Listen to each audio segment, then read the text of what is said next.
Alrighty everyone, welcome back. We are now in the final day of May of 2023, and given that we are approaching now the month of June, this is going to be a very big month, by the way, for John and Dave to really promote the Ahsoka Tano series ahead of the final trailer, which is all set and ready to debut by the early days of July. That's really going to set things up for its August release date window. They're actually aiming for a late August release time frame for the Ahsoka Tano series on Disney+.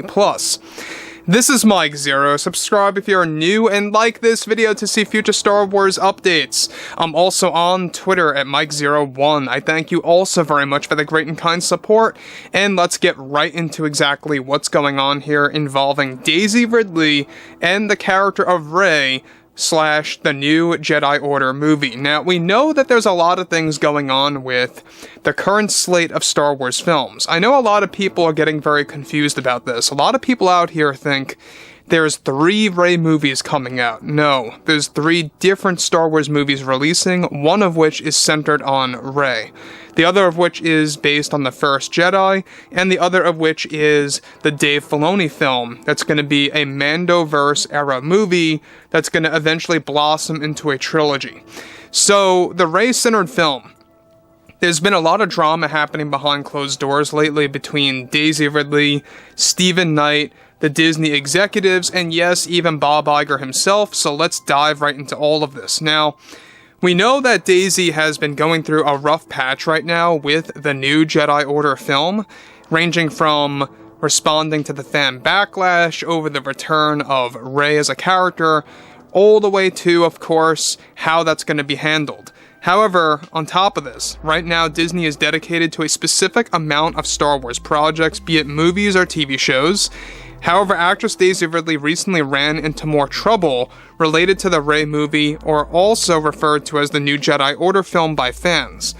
Now, currently Daisy is facing backlash from the Disney executives and the board for creating a halt and specific issues for the new Jedi Order movie by demanding a higher payout than what she was issued for The Rise of Skywalker.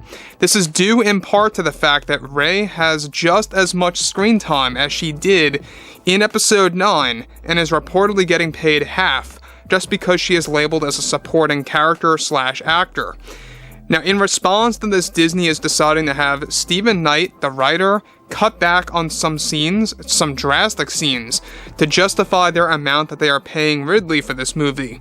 This has caused Stephen to now fall into creative struggles and differences with Disney on cutting back on some scenes he was proud of for the use of Rey in the film.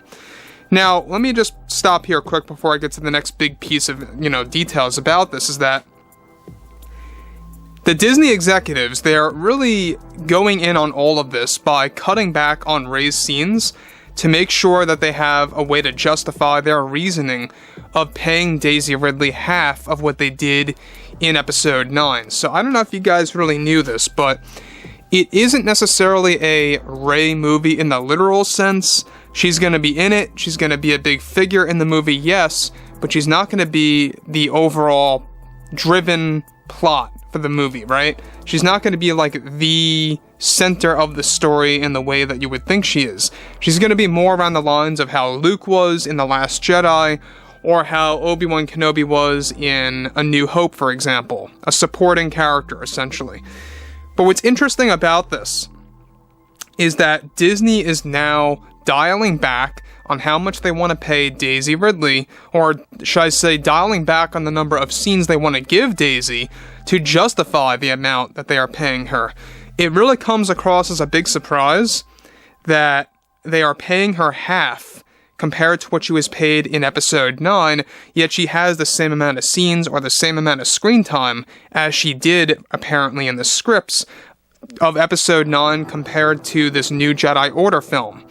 Now, again, in case you guys did not know about this also, we know that there's a lot of things going on with Stephen Knight. He has yet to have finished the ending to the new Jedi Order movie, so this movie is not even complete yet, and that also is creating some issues behind closed doors.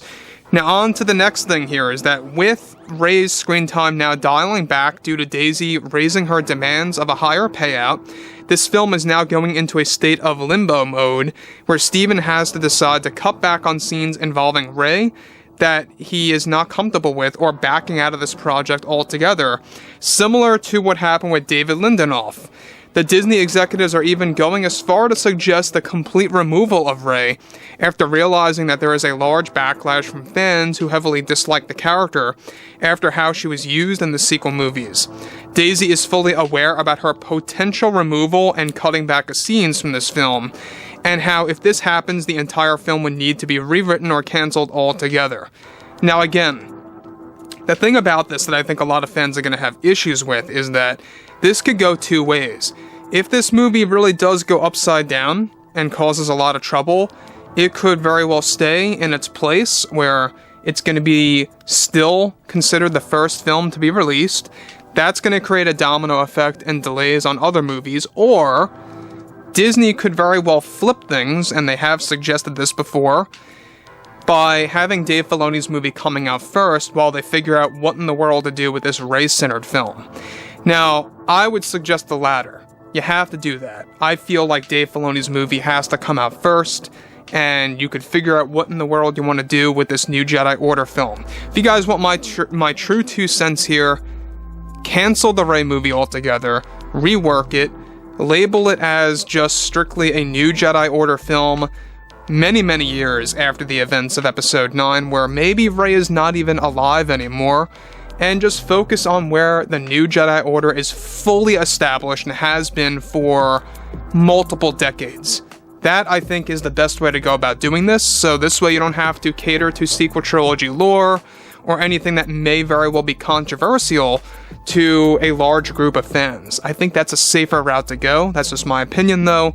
I'm always here for Rey getting reinvented, though, however. We do know that John and Dave have a full-fledged plan to really reinvent the character in this post-Episode 9 series, mind you, that's really going to change the character on a grand scale as far as her backstory goes, her lineage, and a whole lot more. So again, there's a lot of things going into this that is going to be very crucial to the roadmap of Star Wars, to the overall structure of the current slate of Star Wars as a whole. So I think at the end of the day, Daisy has a full, right to raise her demand of getting a higher payout. Look, if you're an actress coming out of Episode 9, a huge movie, by the way, I mean, even though it got a lot of criticism, you gotta remember that this is a big movie. She had a lot of scenes in there. She was the main character, and she is reportedly getting the same amount of screen time in this new Jedi Order film, and she's being paid half compared to what she was paid for in Episode 9.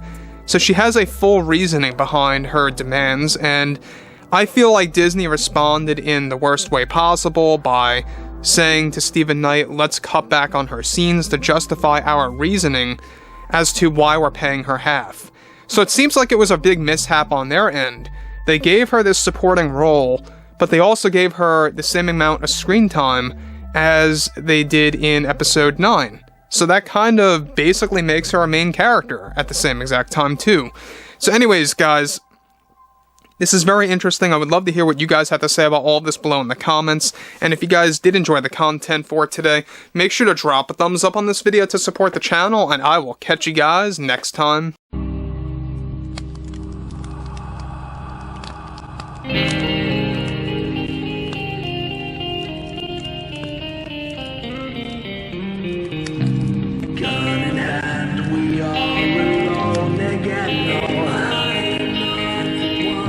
From night to moon, we hear them moans again.